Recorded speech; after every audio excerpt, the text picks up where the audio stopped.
So, dahil nagutom ang inyong kusinera, magluluto tayo ngayon ng beef shank bulalo. Ito ay bone marrow and beef shank. So, ayan, narinig nyo ang kanyang mga buto. Pakukuluan muna natin ito ng mga 10 minutes.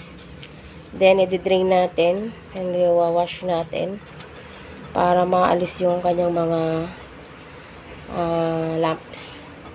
Lalagay lang ko dito ng tubig sa ating pot.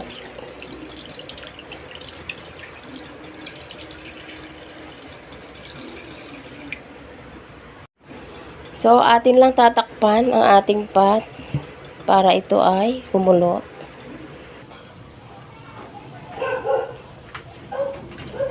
So, ayan guys, kumulo na siya guys. Yan yung kaya kailangan natin palitan ng tubig. Kasi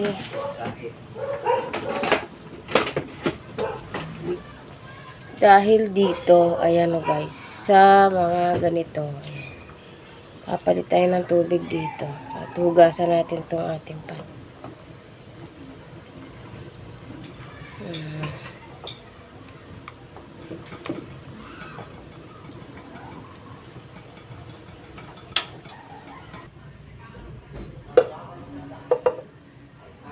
So, ayan guys, nahugasan na natin yung ating pot.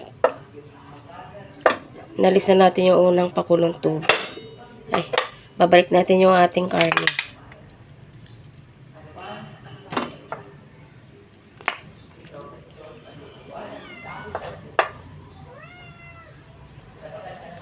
Ilagay natin yung ating sibuyas. Kinat ko lang pala ito sa gitna, ganyan. Ilagay natin. Then yung ating garlic cloves. Ating peppercorns or pamintang buo.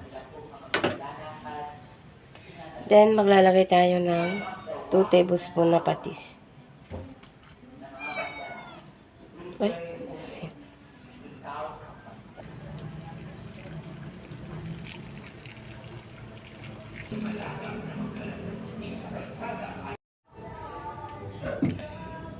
Okay guys, pakuluan natin to ng mga 3 to 4 hours. Kasi yung gamit ko ay kaldero. Pero kung meron kayong pressure cooker guys, mga 1.5 hours lang. Hinaan lang natin yung ating apoy.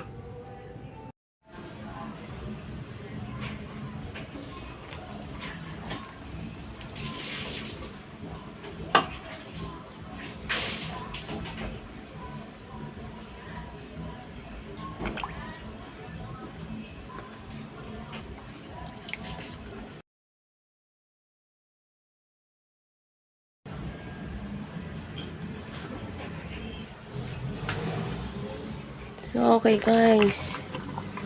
Ayan guys, malambot na yung ating karne. Lagay na natin yung ating corn.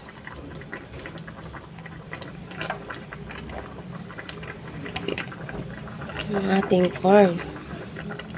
Ayan. Tapan natin ulit.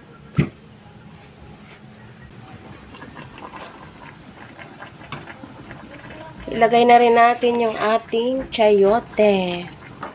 Okay.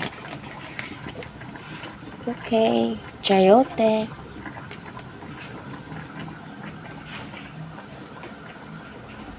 Okay guys. Pakulan pa natin ng mga 3 minutes.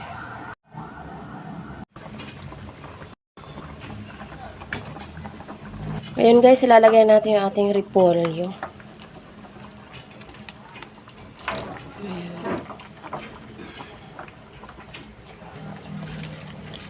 Ilagay na rin natin yung ating baby bok choy, mga palangga. Malapit na maluto itong ating bulalo. Mga gutomers na ang mga tao dito. Tagal talaga magpalambot nito ang ating bulalo. So guys, final na to. Takpan natin para maluto yung gulay. Ayan guys. Maluluto na yan siya guys. Kahit yung init lang ng ating So, ayan guys, luto na ang ating bulalo. Lagay na rin tong ating iba pang lamas. Ayan. Okay, tikman natin guys kung sakto na ba yung kanyang alat.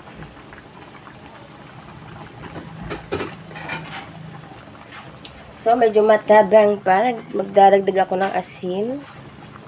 Pwede kayo maglagay dito guys ng Knorr cubes kung gusto nyo. Pero ako guys, hindi na ako naglagay. Tama na po yung patis at saka asin. Okay. Okay guys, yan lang muna ang ating for today's video. Maraming salamat sa panonood. Bye-bye.